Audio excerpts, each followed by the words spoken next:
Greetings everyone, this is Gulab here, and now I'm beginning part 2 of the mantras for Lord Indra. As requested, I was asked to speak about the mantras that you can chant for Lord Indra, or how to worship Lord Indra. And in this day and age of Kali-Yuga, it is best to worship Lord Indra through mantra meditation or chanting the holy names of Indra. And so not through the old-time practice of fire sacrifices, yagna, in that sense.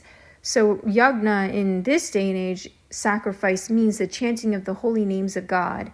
So here I'm starting part 2 now.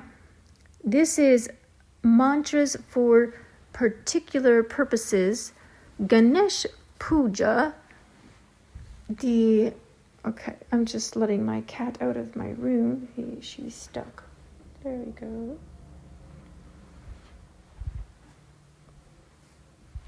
Oh, sorry about that. Okay, so this one is Ganesh Puja. The Himalayan Academy's Ganesh Puja invokes Indra's protection and grace near the end of the ritual. After offering water and rice to Ganesh, the devotee should circle a flower over the lamp flame 3 times, praying Indra with this mantra. What I've noticed too from the Vedas is when they're offering to Lord Indra, it's a lot of times it's rice with milk, or a milk rice, or rice milk. I guess that'd be kind of like sweet rice maybe, but so offerings are water, rice, and milk. Those are like the primary offerings to Indra. Okay, so I'm going to continue now. Indra stumena panchadeshena madhyamidam vatena sagarena raksha raksham darayami. And another way of worshiping Lord Indra is very much through offering food. So offering the food that you're going to be eating, before you eat it, offer to Lord Indra by saying these prayers. Or you can say Om Namah Indraya 3 times. When I'm offering food, I just go Om Namah Indraya, Om Namah Indraya, Om Namah Indraya. So I say that 3 times. You can bow to a picture of Lord Indra and put your offering of food in front of the picture of Lord Indra and say these prayers. Okay, the flower should be gently dropped towards the deity in offering, the hands placed in namaskaram, and then the lamp flame taken by all devotees present. Marriage. To secure a harmonious marriage, and particularly in cases of delayed marriage, Indra and his wife Sachi are worshipped together with the mantras Om Lam Indraya Namaha and Om Lim Indrayani, Indranya Namaha. Another mantra to worship the Lord and his Shakti together comes from Shiva Puja. It is Om Sachi Purandar Pyam Nama. Indra Dikpala. Indra is worshipped particularly in tantric ritual as a directional guardian, Dikpal. The mantra to invoke him in the East is Om Indraya Purvaya Namaha. The Svachanda Tantra lists another invocation as Om Indraya Vajrahastya Namaha. Protection from nightmare and or lightning strike may be secured by gaining the aid of Indra. Praise his son Arjuna with the recitation of Arjuna's 10 names. Arjuna means bright and shining. Falguna, one born under Nakshatra Uttar Falguni. Jishnu, unconquerable, leader of the heavenly host. Kiriti, who wears the shining diadem. Shveta Vahan, whose chariot is drawn by shining steeds. Bibatsu, fair fighter, terrifying to behold in battle. Vijay, victorious. Partha, scholar student, son of Kunti. Kumti, Oh, that's M, Kumti instead of Kunti. Savyasachi, ambidextrous one, Dhananjaya, winner of great wealth. Those are all names of Arjuna. The Bija mantras. I have read in several sources that Bija mantra meditation may not be the ideal exercise for a beginner, as a Bija seed mantra is something like a pure distillation of the deity's essence. If one is new to Lord Indra or mantra meditation, it may be better to start with a simple mantra, one of those given in Indra's Sahasranam, for example, to understand Indra personally before approaching a Bija mantra that will convey his subtle nuances, higher wisdom, and powerful energies. These mantras and their meanings come from the works of Sri Ganapati Muni and Pandit Vamadev Shastri. Relevant passages from the latter are taken from the article The Mantric Approach to the Vedas and the book Mantra Yoga and Primal Sound. All writings in quotation marks are the words of Vamadev. Him, H-I-M, him. Him refers to the power of the Vajra, or the lightning bolt of pure perception that Indra, the deity of cosmic prana, wields. Whom, H-U-M, whom. Whom is more an Agni mantra as Hota, but can be used for Indra as Vidyut Agni. It is a mantra of the inner fire or thermogenic force. It both calls the divine down to us, into us, and offers our soul upward to the divine for transformation in the sacred fire of awareness. It is used to destroy negativity and creates great passion and vitality.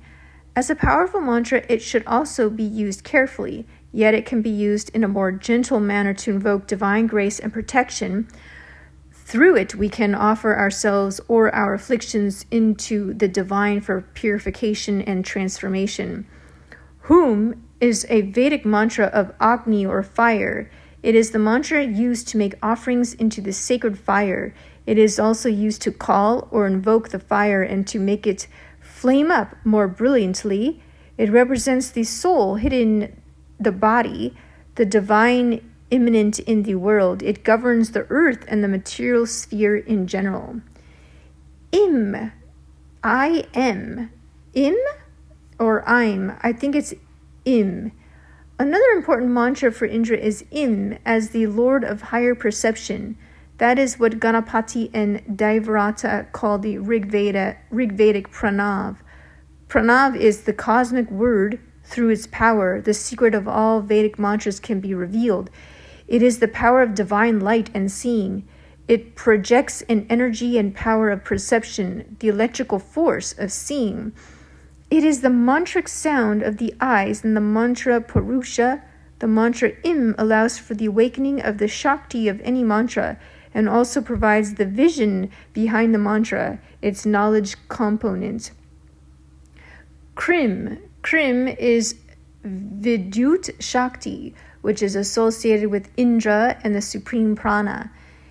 It is a mantra of Indra, the supreme deity of the Vedas, the divine as the cosmic lord and enlightenment force.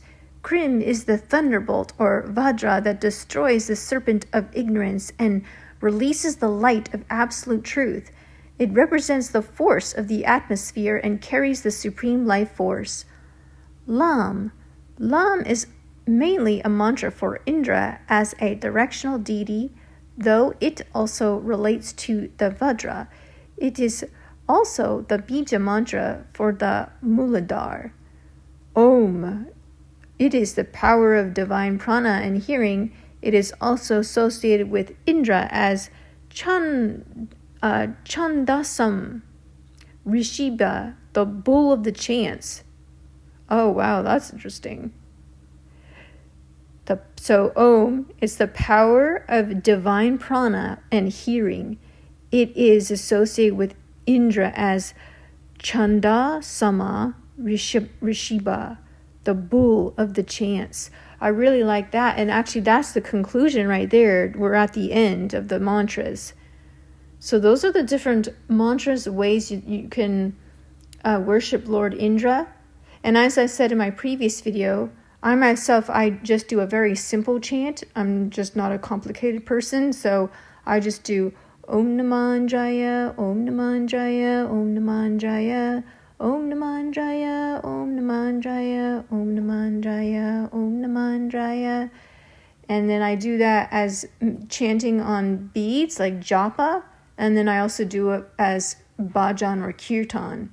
So with instruments and sort of thing like that. So that is how, if anyone's interested in worshiping Lord Indra, because there wasn't a lot of information about this, because at the time of the Vedas, people worshiped Lord Indra just through these fire sacrifices that the Brahmins or whoever was doing. And so we're far, far from that day and age. We're in a different time now, and nobody does these fire sacrifices anymore, or it's a very slim amount of those who do. And so, but anyone and every single person on planet Earth can worship Indra. So how? The question, how to worship Indra? Through chanting his holy names, chanting the holy names of Indra, and the way that these mantras have been put together in such a way as to glorify Indra. This is how we can do it. Just as those are doing for the other gods, the other forms of gods, like Lord Shiva, Lord Vishnu, Lord Krishna, Devi, Lakshmi, and Hanumanji, Ganesh, all the different Hindu deities. They use lots of bhajans, chanting the holy names. So in that same way, we can do for Indra. See, but Indra worship is very rare in India, because Indra's been replaced in the Puranic period with these other gods. But Indra's the original form of God, like I mentioned. And actually, was writing, someone wrote to me in a comment saying that, no, Lord Shiva is the supreme God. That you're wrong, I'm wrong, Lord Indra is not. This Lord Shiva is the supreme. And I said, yes, Lord Shiva, because Lord Shiva is an expansion, an incarnation of Lord Indra. So that's correct, sure, Lord Shiva is supreme, no problem with that. But my view is that Lord Indra is the original supreme person, the original supreme being, and from him expands the other incarnations. And why I believe that is because that's what the Vedas, the original texts, show. They show that Lord Indra is the original person. So I'm just going with that. Anyhow, so this concludes this series about how to worship Lord Indra. So thanks for listening. If you have any other questions or comments, feel free to write down below, and I would be happy to answer more questions either in a video or just by writing back. And you all have a great day.